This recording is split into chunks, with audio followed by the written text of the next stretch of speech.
बृहस्पतिवार व्रत कथा। प्राचीन समय की बात है। एक नगर में एक बड़ा व्यापारी रहता था। वह जहाजों में माल लदवाकर दूसरे देशों में भेजा करता था। वह जिस प्रकार अधिक धन कमाता था उसी प्रकार जी खोलकर दान भी करता था, परंतु उसकी पत्नी अत्यंत कंजूस थी। वह किसी को एक दमड़ी भी नहीं देने देती थी। एक बार सेठ जब दूसरे देश व्यापार करने गया तो पीछे से बृहस्पति देव ने साधु वेश में उसकी पत्नी से भिक्षा मांगी। व्यापारी की पत्नी बृहस्पति देव से बोली, साधु महाराज, मैं इस दान पुण्य से तंग आ गई हूँ। आप कोई ऐसा उपाय बताएं जिससे मेरा सारा धन नष्ट हो जाए और मैं आराम से रह सकूं। मैं यह धन लुटता हुआ नहीं देख सकती। बृहस्पति देव ने कहा, हे देवी, तुम बड़ी विचित्र हो। संतान और धन से कोई दुखी होता है? अगर अधिक धन है तो इसे शुभ कार्य में लगाओ। कुंवारी कन्याओं का विवाह कराओ, विद्यालय और बाग बगीचों का निर्माण कराओ। ऐसे पुण्य कार्य करने से तुम्हारा लोक परलोक सार्थक हो सकता है। परंतु साधु की इन बातों से व्यापारी की पत्नी को खुशी नहीं हुई। उसने कहा, मुझे ऐसे धन की आवश्यकता नहीं जिसे मैं दान में दूं। तब बृहस्पति देव बोले, यदि तुम्हारी ऐसी इच्छा है तो तुम एक उपाय करना। 7 बृहस्पतिवार घर को गोबर से लीपना, अपने केसों को पीली मिट्टी से धोना, केसों को धोते समय स्नान करना, व्यापारी से हजामत बनाने को कहना, भोजन में मांस मदिरा खाना, कपड़े अपने घर धोना। ऐसा करने से तुम्हारा सारा धन नष्ट हो जाएगा। इतना कहकर बृहस्पति देव अंतर्ध्यान हो गए। व्यापारी की पत्नी ने बृहस्पति देव के कहे अनुसार 7 बृहस्पतिवार वैसा ही करने का निश्चय किया। केवल 3 बृहस्पतिवार बीते थे कि उसकी समस्त धन संपत्ति नष्ट हो गई और वह परलोक सिधार गई। जब व्यापारी वापस आया तो उसने देखा कि उसका सब कुछ नष्ट हो चुका है। उस व्यापारी ने अपनी पुत्री को सांत्वना दी और दूसरे नगर में जाकर बस गया। वहां वह जंगल से लकड़ी काट कर लाता और शहर में बेचता। इस तरह वह अपना जीवन व्यतीत करने लगा। एक दिन उसकी पुत्री ने दही खाने की इच्छा प्रकट की, लेकिन व्यापारी के पास दही खरीदने के पैसे नहीं थे। वह अपनी पुत्री को आश्वासन देकर जंगल में लकड़ी काटने चला गया। वहां एक वृक्ष के नीचे बैठ, उस दिन बृहस्पतिवार था, तभी वहां बृहस्पति देव साधु के रूप में सेठ के पास आए और बोले, हे मनुष्य, तू इस जंगल में किस चिंता में बैठा है? तब व्यापारी बोला, हे महाराज, आप सब कुछ जानते हैं। इतना कहकर व्यापारी अपनी कहानी सुनाकर रो पड़ा। बृहस्पति देव बोले, देखो बेटा, तुम्हारी पत्नी ने बृहस्पति देव का अपमान किया था, इसी कारण तुम्हारा यह हाल हुआ है। लेकिन अब तुम किसी प्रकार की चिंता मत करो। तुम गुरुवार के दिन बृहस्पति देव का पाठ करो। 2 पैसे के चने और गुड़ को लेकर जल के लोटे में शक्कर डालकर वह अमृत और प्रसाद अपने परिवार के सदस्यों और कथा सुनने वालों में बांट दो। स्वयं भी प्रसाद और चरणामृत लो। भगवान तुम्हारा अवश्य कल्याण करेंगे। साधु की बात सुनकर व्यापारी बोला, महाराज, मुझे तो इतना भी नहीं बचता कि मैं अपनी पुत्री को दही ला कर दे सकूं। इस पर साधु जी बोले कि तुम लकड़ियां शहर में बेचने जाना, तुम्हें लकड़ियों के दाम पहले से चौगुने मिलेंगे, जिससे तुम्हारे सारे कार्य सिद्ध हो जाएंगे।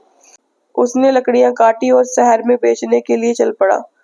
उसकी लकड़ियां अच्छे दाम में बिक गईं, जिससे उसने अपनी पुत्री के लिए दही लिया और गुरुवार की कथा हेतु चना गुड़ लेकर कथा की और प्रसाद बांटकर स्वयं भी खाया। उसी दिन से उसकी सभी कठिनाइयां दूर होने लगी, परंतु अगले बृहस्पतिवार को वह कथा करना भूल गया। अगले दिन वहां के राजा ने एक बड़े यज्ञ का आयोजन कर पूरे नगर के लोगों के लिए भोज का आयोजन किया। राजा की आज्ञा अनुसार पूरा नगर राजा के महल में भोज करने गया, लेकिन व्यापारी व उसकी पुत्री तनिक विलंब से पहुंचे। अतः उन दोनों को राजा ने महल में ले जाकर भोजन कराया। जब वे दोनों लौट कर आए तब रानी ने देखा कि उसका खूंटी पर हार गायब है। रानी को व्यापारी और उसकी पुत्री पर संदेह हुआ, कि उसका हार उन दोनों ने ही चुराया है। राजा की आज्ञा से उन दोनों को कारावास की कोठरी में कैद कर दिया गया। कैद में पड़कर दोनों अत्यंत दुखी हुए। वहां उन्होंने बृहस्पति देवता का स्मरण किया। बृहस्पति देव ने प्रकट होकर व्यापारी को उसकी भूल का आभास कराया और उन्हें सलाह दी कि गुरुवार के दिन कैद खाने के दरवाजे पर तुम्हें 2 पैसे मिलेंगे। उनसे तुम चने और मुनक्खे मंगवाकर विधि पूर्वक बृहस्पति देव का पूजन करना। तुम्हारे सब दुख दूर हो जाएंगे। बृहस्पतिवार को कैद खाने के द्वार पर उन्हें 2 पैसे मिले। बाहर सड़क पर एक स्त्री जा रही थी। व्यापारी ने उसे बुलाकर गुड़ और चने लाने को कहा। इस पर स्त्री बोली कि मैं अपनी बहू के लिए गहने लेने जा रही हूँ, मेरे पास समय नहीं है। इतना कहकर वह चली गई।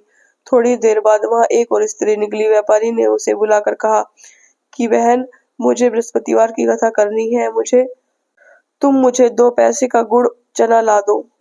बृहस्पति देव का नाम सुनकर वह स्त्री बोली, भाई मैं तुम्हें अभी गुड़ चना लाकर देती हूँ। मेरा इकलौता पुत्र मर गया है, मैं उसके लिए कफन लेने जा रही थी, लेकिन मैं पहले तुम्हारा काम करूंगी, उसके बाद अपने पुत्र के लिए कफन लाऊंगी। वह स्त्री बाजार से व्यापारी के लिए गुड़ चना ले आई और स्वयं भी बृहस्पति देव की कथा सुनी। कथा के समाप्त होने पर वह स्त्री कफन लेकर अपने घर गई। घर पर लोग उसके पुत्र की लाश को राम नाम सत्य है कहते हुए शमशान ले जाने की तैयारी कर रहे थे।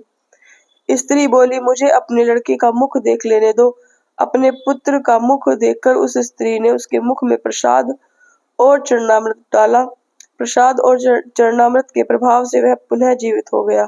पहली स्त्री जिसने बृहस्पति देव का निरादर किया था, वह जब अपने पुत्र के विवाह हेतु पुत्रवधू के लिए गहने लेकर लौटी और जैसे ही उसका पुत्र घोड़ी पर बैठकर निकला, वैसे ही घोड़ी ने ऐसी उछाल मारी कि वह घोड़ी से गिरकर मर गया। यह देख स्त्री रो रो कर बृहस्पति देव से क्षमा याचना करने लगी।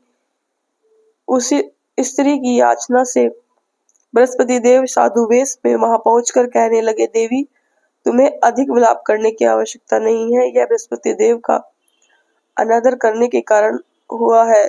तुम वापस जाकर मेरे भक्त से क्षमा मांगकर कथा सुनो, तब तुम्हारी मनोकामना पूर्ण होगी। जेल में जाकर उस स्त्री ने व्यापारी से माफी मांगी और कथा सुनी। कथा के उपरांत वह प्रसाद और चरणामृत लेकर अपने घर वापस गई। घर आकर उसने चरणामृत अपने मृतक पुत्र के मुख में डाला।